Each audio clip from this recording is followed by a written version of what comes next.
All right, well, here's the bad news. The clouds and the showers obviously taking much longer to clear out than I anticipated. The good news is we have a mild enough air mass in place where even if we don't get a ton of sunshine into the afternoon, temperatures will still warm up. Let's talk about it right now with live Pinpoint Doppler 12, and you could still see some stubborn showers across portions of our viewing area.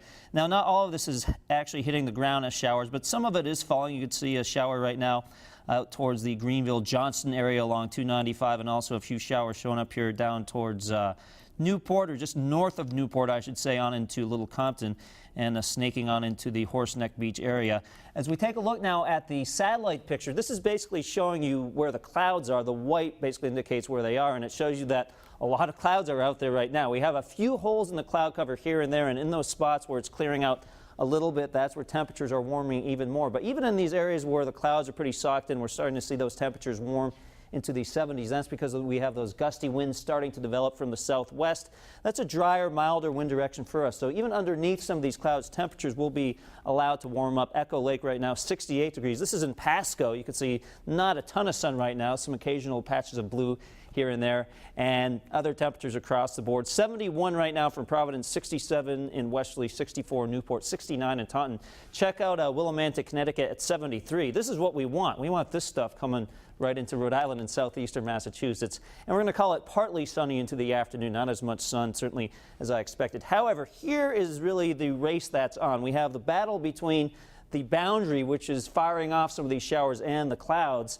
But as this boundary slides away, the moisture will continue to come in like this, and it's sort of the timing of all of that that determines how many showers we'll get. I think what's going to happen over the next several hours, a few showers still popping in here, but slowly we push this out of the way, and that warmer, drier air takes over, sending those temperatures into the upper 70s. I've trimmed down the low 80s that I had from this morning back into the 70s. So here's how our Futurecast breaks it down.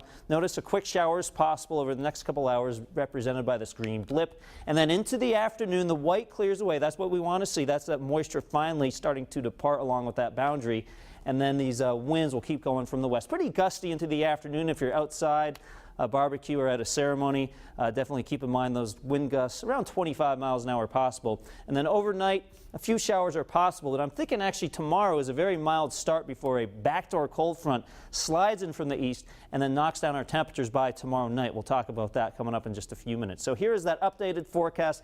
Upper 70s, partly sunny skies, a shower possible over the next couple hours. After that, we dry things out and get to the upper 70s. Now, I wouldn't be surprised if along the Rhode Island-Connecticut border, north and west of Providence, if some spots still get close to around the 80-degree mark.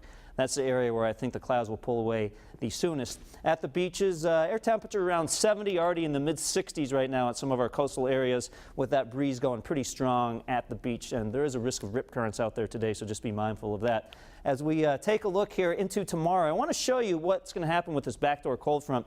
Now, Tuesday morning, it's a decent start. You can see 70s, but then watch what happens. This cool air comes in from the east, and that's why we call it a backdoor cold front, because the front moves in the opposite direction. And by 6 o'clock in the evening, notice still some warm air hanging tough here in western Rhode Island. So it may be a mild day for the central and western half of Rhode Island before everyone starts to cool off.